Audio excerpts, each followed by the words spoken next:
Welcome to problem solving. આજે આપણે સંબંધની વ્યાખ્યા અને સંબંધ સાથે રિલેટેડ ટર્મ જોઈશું. તો જોઈએ સૌથી પહેલાં સંબંધ. સંબંધ એટલે શું?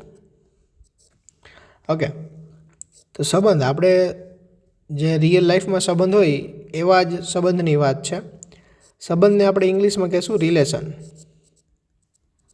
ઓકે, તો સંબંધને આપણે એસ વડે પણ દર્શાવી શકાય અને રિલેશન પરથી આર વડે પણ દર્શાવી શકાય. તો જોઈએ,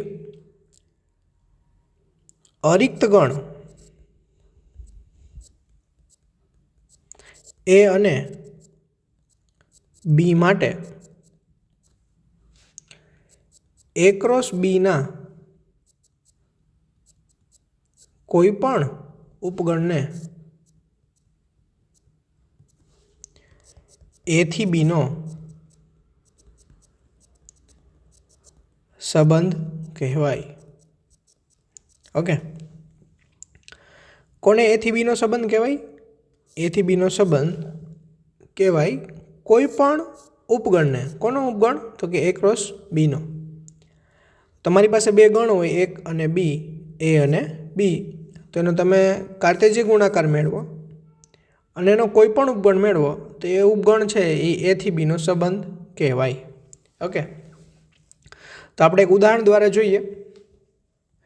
માની લો કે તમારી પાસે એ ગણ છે, એ ઇઝ ઇક્વલ્સ ટુ 1 2 3, અને બી ગણ માની લો કે છે એ બી. ઓકે, તો આનો કાર્ટેશિયન ગુણાકાર મેળવીએ. કાર્ટેશિયન ગુણાકાર મેળવતા તમે આના પહેલાંના લેક્ચરમાં શીખી ગયા છો.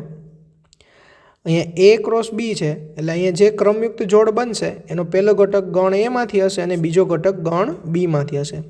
તો આપણને કાર્ટેશિયન ગુણાકાર મળશે 1a 1b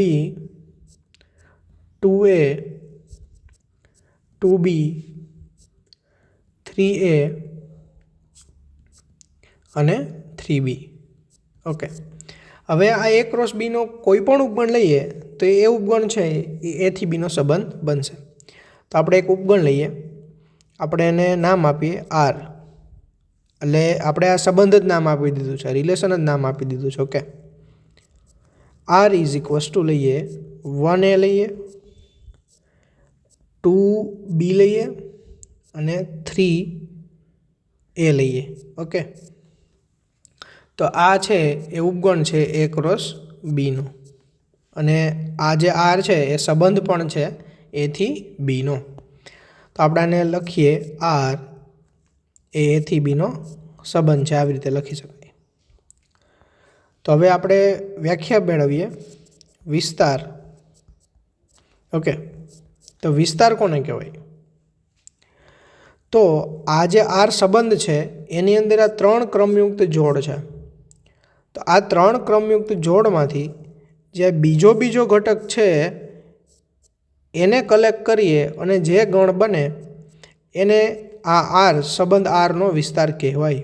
તો આપણને મળશે એ બી અને એ. તો એ બે વાર ન લખતા આપણે એક જ વાર લખીશું. તો આ સંબંધ આરનો વિસ્તાર થઈ ગયો. પ્રદેશ કોને કહેવાય? પ્રદેશ. ઓકે, તો આ સંબંધ આરમાં જે 3 ક્રમયુક્ત જોડ છે એના પહેલા ઘટકને આપણે કલેક્ટ કરી અને ગણ બનાવી તો એને કહેવાય વિસ્તાર, પ્રદેશ. તો એ છે 1 2 અને 3. તો આ થઈ ગયો પ્રદેશ. ત્યારબાદ છે સહપ્રદેશ. તો સહપ્રદેશ કોને કહેવાય જોઈએ. સહપ્રદેશ તો આપણો જે સંબંધ આર છે એ થી બી છે, તો જે આ બી છે એ જ સહપ્રદેશ બની જશે. ઓકે, તો આઈ થિંક તમને ક્લિયર હશે. વિસ્તાર, પ્રદેશ અને સહપ્રદેશની વ્યાખ્યા એકદમ ક્લિયર હશે. હવે તમે જોઈ શકો છો કે આ વિસ્તાર છે એ બીજો ઘટક છે અને આપણને ખબર છે બીજો ઘટક ક્યાંથી આવે. તો આ ક્રમયુક્ત જોડ છે એ ક્રોસ બીની છે, બીનો ઉપગણ છે. આ આર છે એ ક્રોસ બીનો ઉપગણ છે એટલે એની અંદરની જે ક્રમયુક્ત જોડ છે એ ક્રોસ બીના ગણમાંથી જ હશે. તો એ ક્રોસ બીની અંદર જે ક્રમયુક્ત જોડ છે એનો બીજો ઘટક આ બીમાંથી જ આવેલો છે. તો એમાંથી એ ઘટકોને આપણે કલેક્ટ કર્યા તો આ વિસ્તાર છે બીનો ઉપગણ બની જશે. અને બી શું છે તો કે સહપ્રદેશ છે. તો અહીંથી આપણે ક્લિયર મળશે કે વિસ્તાર છે એ હંમેશા સહપ્રદેશનો ઉપગણ હોય અથવા તો સહપ્રદેશ પોતે પણ બની શકે. ઓકે, અહીંયા આપણા કેસમાં તમે જુઓ વિસ્તાર અને સહપ્રદેશ સમાન છે. ઓકે, આવું પણ થઈ શકે. વિસ્તાર શું હોય તો કે જે આર ગણ છે એમાં જે ક્રમયુક્ત જોડ છે એનો બીજો ઘટક. પ્રદેશ શું છે તો કે આર સંબંધ છે એમાં જે ક્રમયુક્ત જોડ છે એનો પહેલો ઘટક. ઓકે, હવે આપણે એક બીજી વસ્તુ પણ જોઈએ, એક બીજો ઉપગણ મેળવી લઈએ, એક બીજો સંબંધ મેળવીએ. માન લો કે છે 1a 2a 3a 3b. Okay, આ પણ a ક્રોસ બીનો ઉપગણ જ છે, એટલે આ આર છે એ પણ આપણે સંબંધ જ કહેવાય. ઓકે, હવે આની અંદર આ 1 છે અને a છે કેવી રીતે જોડાયેલા છે? આ ક્રમયુક્ત જોડમાં જ કેમ આવ્યો? આ જ ઘટકો આપણે આ જ ક્રમયુક્ત જોડ આ આરની અંદર કેમ લખી? બરાબર, તો એનો અર્થ એવો થાય કે આ 1 છે, 1નો સંબંધ એટલે આ સંબંધ એટલે કે આ આર એ હારે છે. અને આપણે આવી રીતે લખી શકશું 1 આર એ, અને વાંચીશું 1 રિલેટેડ વિથ એ. આપણે એવું ઉલટું નહીં કહી શકીએ કે એ છે એ 1 આરે સંબંધ ધરાવે છે, એવું કહી શકાશે નહીં. આપણે ફક્ત એવું જ કહી શકશું 1નો સંબંધ એ સાથે છે. ઓકે, તો 1નું પ્રતિબિંબ છે એ બનશે. 1નું પ્રતિબિંબ એ છે. ઓકે, તો વિસ્તારની વ્યાખ્યા બીજી રીતે કહી શકીએ, વિસ્તાર બરાબર પ્રતિબિંબ ગણ. ઓકે, કેમ કે જે પ્રતિબિંબ છે એ બધાને આપણે ભેગા કર્યા તો એ વિસ્તાર બનાવશે. હવે આપણે એ જોઈએ કે કોઈ ગણ એ અને બી આપેલા હોય તો એમાં એ થી બી કેટલા સંબંધ મળે, સંબંધોની સંખ્યા મેળવીએ. બરાબર, તો જોઈએ. તો સંબંધ છે શું તો કે માની લો કે એ ગણ છે અને એક ગણ બી છે. હવે મારે સંબંધ જોઈએ છે આર એ થી બી, તો આવા મને કેટલા સંબંધ આર મળશે? તો કે આર છે એ ક્રોસ બીનો ઉપગણ છે. તો હું કેટલા ઉપગણ છે એ મેળવી લઉં તો મને સંબંધ પણ મળી જાય ને. તો ઉપગણનું સૂત્ર છે કે ગણ, માની લો કે કોઈ ગણ છે એના ઉપગણનું સૂત્ર શું લખી શકાય તો કે ગણ એના ઉપગણની સંખ્યા.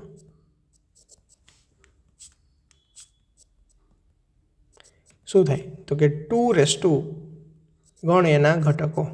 તો 2ની પાવરમાં ગણ એના ઘટકો આવે. તો આપણે કોના ઉપગણ જોઈએ છે તો કે a ક્રોસ બીના ઉપગણ જોઈએ છે. તો કે ગણ a ક્રોસ બીના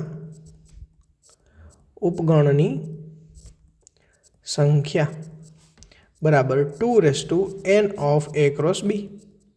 હવે આપણે કાર્ટેશિયન ગુણાકાર કરીએ અને એની અંદર કેટલી સંખ્યાની અંદર ઘટકો આવશે આપણે જાણીએ છીએ. એનું સૂત્ર આપણને ખબર છે કે ભાઈ n of a cross B is equal to થાય n of a into n of B. તો આપણને અહીંથી શું મળશે 2n of a into into n of B. Okay, તો આપણું સૂત્ર થઈ ગયું અને આપણે આને શું નામ આપી દઈએ? એ થી બીના સંબંધની સંખ્યા. ઓકે, તો આપણા માટે આ સૂત્ર બની જશે કે ભાઈ એ થી બીમાં કેટલા સંબંધ મળે તો કે ભાઈ 2n of a into n of B. તો અહીંથી તમે જોઈ શકો અહીંથી ઉલટું પણ સાચું છે, બી થી એના સંબંધ પણ એટલા જ મળશે. સંખ્યા બરાબર 2n of B into n of A. આ બે તો સંખ્યા જ છે, તેનો ક્રમ બદલી શકાય. ઓકે, તો એ થી બીના સંબંધની સંખ્યા અને બી થી એના સંબંધની સંખ્યા કેવી મળશે? સરખી જ મળશે. ઓકે, હવે આગળ આ સૂત્રને ચેક કરવા માટે આપણે એક ઉદાહરણ લઈએ. તો માની લો કે કોઈ ગણ એ છે, એની સભ્યોની સંખ્યા છે 3 અને કોઈ ગણ બી છે એના સભ્યોની સંખ્યા છે 4, તો મને એ થી બી કેટલા સંબંધ મળશે? ઓકે, તો આપણે સૂત્ર મૂકીએ 2n of a into n of B. તો 2a કેટલો છે? તો કે 3, અને બી કેટલો છે? 4. તો આપણે 212 જેટલા સંબંધ મળશે, જે ખૂબ જ મોટી સંખ્યા છે. કેટલા થાય 212? 212 કેટલા થાય? તો કે ભાઈ 210 થાય 1024. ઓકે, તો તેવી રીતે 212 થશે 4096. તો આ 4096 સંબંધ મળશે આપણને. હવે આપણે કોઈ પર્ટિક્યુલર સંબંધ લઈએ અને એને 3 રીતે દર્શાવી શકાય. એક યાદીની રીતે, ગુણધર્મની રીતે અને કિરણાકૃતિ દ્વારા. તો આપણે એને દર્શાવીએ 3 રીતે. ઓકે, માન લો કે a ઇઝ ઇક્વલ્સ ટુ છે 1 2 3 અને b ઇઝ ઇક્વલ્સ ટુ છે 4 5 અને 6. ઠીક છે. તો માન લો કે કોઈ સંબંધ r છે, એવો છે, એની અંદર જે ક્રમયુક્ત જોડ આવે છે x અને y, એ બંને વચ્ચેનો સંબંધ શું છે? તો કે ભાઈ x is equals two y, સંબંધ એવો છે કે y is equals two x plus 2. Okay, તો આ થઈ ગયો ગુણધર્મની રીતે, અને આપણે એ મેન્શન કરવું રહ્યું કે x બિલોંગ્સ ટુ a અને y બિલોંગ્સ ટુ b. તો આ જે સંબંધ લખ્યો એ થઈ ગઈ ગુણધર્મની રીત. હવે એની યાદી બનાવીએ, તો બસ એના ઘટકોની યાદી બનાવી લેશું. તો એક્સ ક્યાંથી લેવાનો છે? કે એમાંથી. ઓકે, તો એમાંથી એક્સ લઈએ અને આ જે આપણે ઇક્વેશન આપેલું છે એ આપણો સંબંધ છે, એની અંદર એક્સની વેલ્યુ પુટ કરીએ તો આપણને વાય મળશે. તો 1 પુટ કરીશ અને 2 ઉમેરીશ તો મને મળશે 3. 3 ક્યાંથી આવવો જોઈએ? 3 એટલે કે વાય આવવો જોઈએ બીમાંથી, પણ 3 તો બીમાં નથી, તો 1નો સંબંધ 3 હારે મળશે નહીં. ત્યારબાદ એક્સ બરાબર મૂકો 2, તો 2 પ્લસ 2 4, તો વાય તરીકે મને મળશે 4, અને 4 છે એ બીમાં હાજર છે, એટલે 2નો સંબંધ 4 હારે બનશે. ત્યારબાદ 3, અને 3નો સંબંધ બનશે 5 હારે. ઓકે, તો આ બની ગયો આપણો યાદીની રીતે સંબંધ.